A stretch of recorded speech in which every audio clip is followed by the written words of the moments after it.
السلام علیکم۔ آج کا ہمارا لیکچر ہے برصغیر میں نظام تعلیم کے نمایاں پہلو کے دوسرے پہلو کے بارے میں آج پڑھیں گے۔ پہلا پہلو ہم نے پچھلے لیکچر میں پڑھا تھا جو تھا مقاصد تعلیم کے بارے میں۔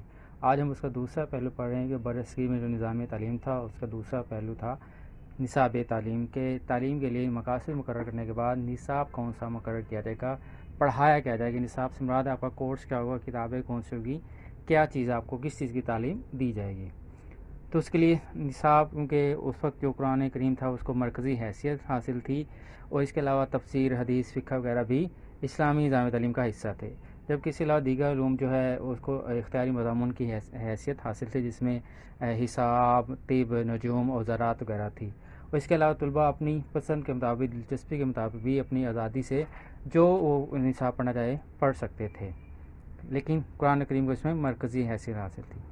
پھر سائنسی لحاظ سے دیکھا جائے، کیونکہ قرآن پاک میں اللہ تعالیٰ خود ارشاد فرماتے ہیں سیروا فی الارض، یعنی کہ کائنات کا مشاہدہ کرو، کائنات کی سیر کرو، اس کو تسخیر کرنے کی کوشش کرو، جو بذات خود سائنسی علوم کی جانب ایک اشارہ ہے۔ اس لیے سائنسی علوم کو بھی نصاب کا، اسلامی نصاب کا حصہ بنایا گیا، اور خصوصی طور پر قرآن پاک کا جو اعتراضات کیے جاتے تھے غیر مسلموں کی جانب سے، ان کے جوابات دینے کے لیے فلسفیانہ علوم، خاص طور پر علم الکلام وجود میں آیا، ٹھیک ہے۔ اور پھر نفس کی معرفت کے تقاضے کے لیے علم نفسیات کی شکل اختیار کی۔ قرآن پاک کو سمجھنے کے لیے عربی زبان اور ادب کی ترقی حاصل ہوئی، کیونکہ اس کے بغیر قرآن پاک کو سمجھنا مشکل ہے، اس لیے عربی زبان پر بھی زور دیا گیا۔ اس کے حوالے سے قرآن پاک کو جو اس کا نظام تعلیم تھا اس کو تین مختلف حصوں میں تقسیم کیا گیا تھا، جس میں ابتدائی تعلیم کا نصاب، ثانوی تعلیم کا نصاب اور اعلیٰ تعلیم کا نصاب تھا۔ ابتدائی تعلیم کا جو نصاب تھا، ابتدائی تعلیم کا بنیادی مقصد یہ تھا کہ معمولی پڑھنا لکھنا اور ابتدائی حساب سکھایا جا سکے بچوں کو۔ اس کے علاوہ مذہب اسلام کے جو بنیادی ابتدائی اصول ہیں وہ بھی بچوں کو یاد کروائے جائیں تاکہ ان پر عمل کر سکیں۔ اس دور میں کیونکہ مسلمانوں کی عام زبان فارسی تھی، اس لیے مکاتب میں، مدارس وغیرہ میں بھی فارسی ہی ذریعہ تعلیم تھا۔ اور ابتدائی تعلیم کے لیے جو لازمی جزء کلام اللہ تھا، یعنی کہ قرآن پاک کی تعلیم دی جاتی تھی۔ اس کے علاوہ گلستانی سعدی اور بوستانی سعدی جو سعدی شرازی کی کتابیں وہ بھی تعلیم میں شامل کی گئی تھیں۔ اور اس دور میں مکاتب میں عموماً مسلمان اور غیر مسلم لڑکے لڑکیاں اکٹھے تعلیم حاصل کرتے تھے، اور قرآن مجید کی تعلیم مسلمان بچوں کے لیے لازمی تھی۔ اور ابتدائی تعلیم کا جو دورانیہ تھا وہ متعین نہیں تھا کہ جب بچے ایک کورس میں ایک کتاب مقرر پڑھ لیتے تھے اس کے بعد انہیں اگلے درجے میں ترقی دے دی جاتی تھی۔ یہ نہیں تھا ایک سال کے بعد ان کو اگلے سال میں ڈال دیا جائے گا، جب تو وہ کتاب یا کورس مکمل نہیں کر لیتے تھے وہ اسی کلاس میں رہتے تھے، جب وہ پڑھ رہتے تھے اس کو اگلی کلاس میں منتقل کر دیا تھا۔ اس کے علاوہ پھر دوسرا جو ثانوی تعلیم کا نصاب، ثانوی تعلیم کی سطح کے لیے نصاب جو تھا وہ زبان و ادب پہ زیادہ زور دیا جاتا تھا، مثلاً دفتری اور قانونی امور کی تعلیم بھی نصاب میں شامل تھی۔ اس کے علاوہ آداب و انشاء، حساب، تاریخ، اخلاقیات، فقہ اور خوش نویسی کی تعلیم بھی دی جاتی تھی۔